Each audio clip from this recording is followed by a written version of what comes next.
Hello friends, நம்ம 3 litre butterfly cooker பார்க்க போகிறோம். வாங்க, க்யூட்டாக அழகாக இருக்கும். வாங்க பார்க்கலாம். க்யூட் பட்டர்ஃப்ளை இது. இப்போ ஓப்பன் பண்ணி பார்க்க போகிறோம். வாங்க ஓப்பன் பண்ணி பார்க்கலாம்.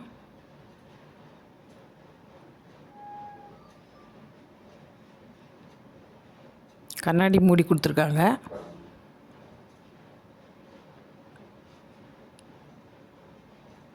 அதுக்கு பிடி போடுறதுக்கு கொடுத்துருக்காங்க.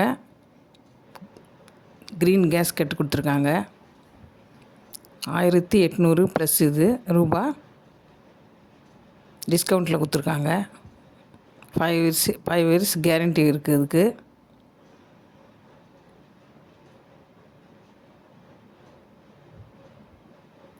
சப்ஸ்கிரைப் பண்ணுங்கள், லைக் பண்ணுங்கள், கமெண்ட் போடுங்க. தேங்க்யூ.